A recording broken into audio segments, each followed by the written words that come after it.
Hello, I'm Jeri Westerson. I'm the author of the Enchanter Chronicles trilogy, a gaslamp fantasy, steampunk, historical fantasy, whatever you want to call it. But this is the second in the trilogy, Clockwork Gypsy, and I'm going to read a little bit from it today. My protagonist is a magician called Leopold Casimir, and he works with the special inspector from Scotland Yard, Mingli Zhao, with whom he has a little bit of a crush.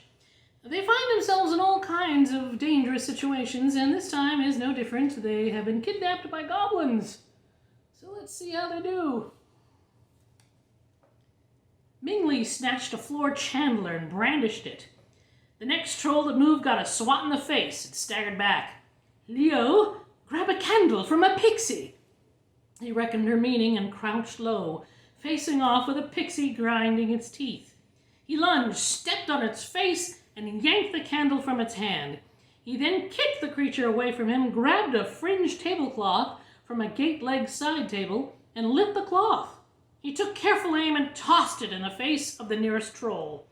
The flaming cloth wrapped around its face, and it screamed as it caught fire. The other trolls stared at the companion, but only moved away from it, not wishing to be caught in the inferno.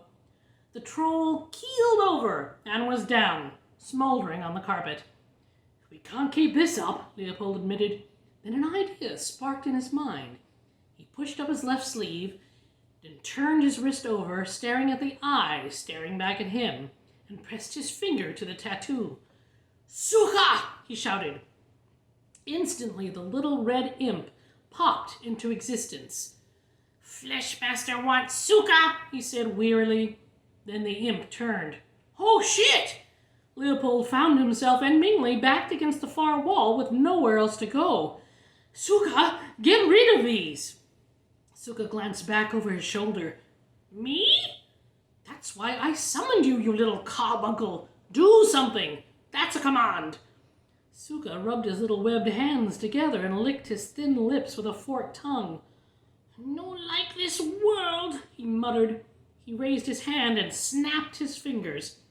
The trolls, goblins, and pixies froze, but just barely. They seemed to be moving, but in an exaggerated slowness. Leopold breathed again. Well done, Suka.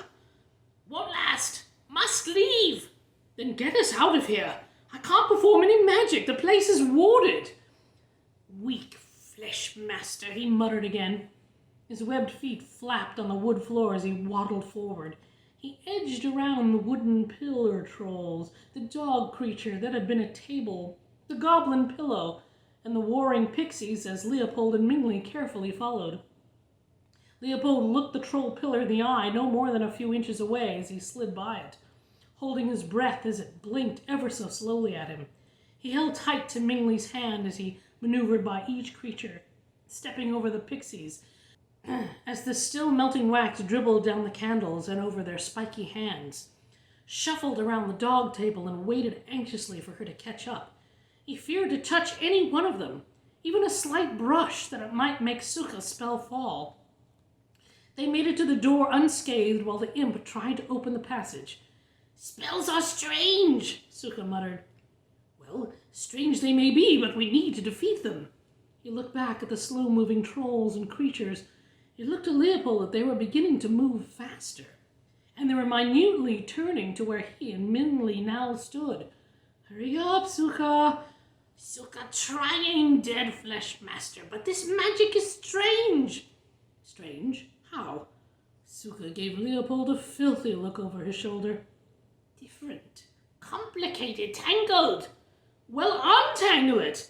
Untangle it, Suka mocked under his breath. His fingers were flapping, his hands moving in unusual patterns. Nothing works, he grunted. In frustration, Leopold hurled himself at the door, trying to crack the lock, the jamb, anything. Suka stepped back with a sigh. Are you done showing stupidity of humans? Leopold straightened his coat. At least I was doing something. Something stupid, said Suka, not so under his breath. The imp tried again, using different configurations of his hands. It seemed that his textured lizard skin was sweating.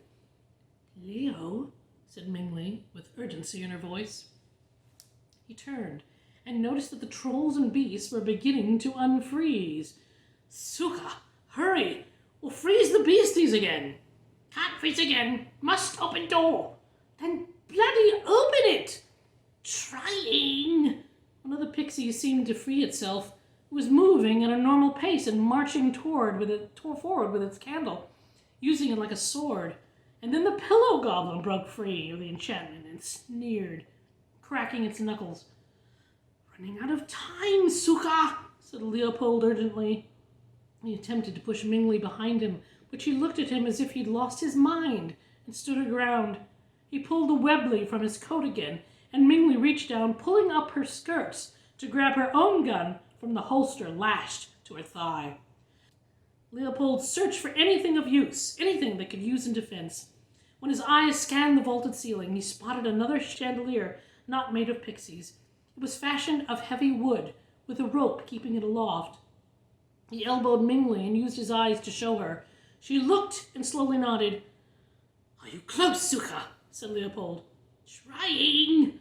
But are you close? No, still trying. Need more time. Then I'll give you time. He nodded to Mingli and said, on the count of 3.